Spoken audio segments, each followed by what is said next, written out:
Hi, കിച്ചീസ് കിച്ചണിലേക്ക് എല്ലാവർക്കും സ്വാഗതം. ഇന്ന് നല്ല ടേസ്റ്റി ആയിട്ടുള്ള ഒരു വെണ്ടയ്ക്ക മെഴുക്കുവരട്ടി ഉണ്ടാക്കാം. ഒരു പാൻ അടുപ്പത്ത് വെച്ച് അതിലേക്ക് എണ്ണ ഒഴിക്കുക. എണ്ണ നന്നായി ചൂടായി വരുമ്പോൾ കറിവേപ്പില ഇടാം. കറിവേപ്പില നല്ലതുപോലെ മൂത്ത് വരുമ്പോഴത്തേക്ക് ഞാനിവിടെ ഒരു മീഡിയം സൈസ് സവാള എടുത്തിരുന്നു. അതിന് ഞാൻ ചെറുതായി അരിഞ്ഞു വെച്ചിരുന്നത് അതിലേക്ക് ആഡ് ചെയ്ത് ഈ സവാള നല്ലതുപോലെ വഴറ്റണം.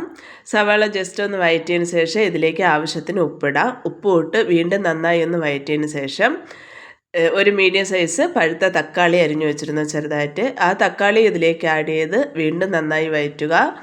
തക്കാളി ഉടഞ്ഞു വരണം എന്നൊന്നുമില്ല, ജസ്റ്റ് ഒന്ന് നന്നായി വഴറ്റിയാൽ മതി. ഈ വീഡിയോ കാണുന്നവർ ദയവായി ലൈക്ക് സബ്സ്ക്രൈബും തരിക.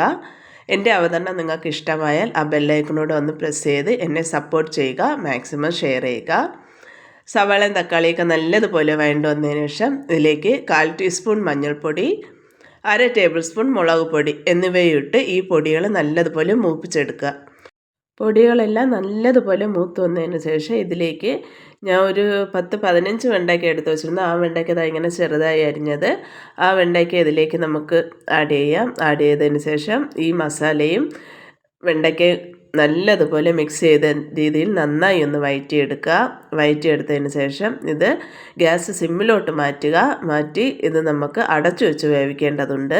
ഞാൻ വെള്ളമൊന്നും ചേർക്കുന്നില്ല. അതുകൊണ്ട് ഞാൻ ഒരല്പം കഴിഞ്ഞോടനെ തുറന്ന് നോക്കി വീണ്ടും ജസ്റ്റ് ഒന്ന് വഴറ്റിയിട്ട് വീണ്ടും ഞാൻ അടച്ചു വെച്ചു.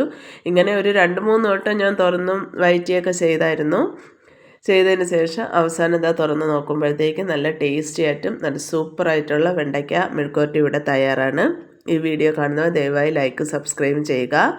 എന്നെ ഇതുവരെ സപ്പോർട്ട് ചെയ്ത എല്ലാവർക്കും നന്ദി. ഇനി ഈ സപ്പോർട്ട് മുന്നോട്ടുണ്ടാകും എന്ന പ്രതീക്ഷയോടെ വീഡിയോ നിർത്തുന്നു. താങ്ക്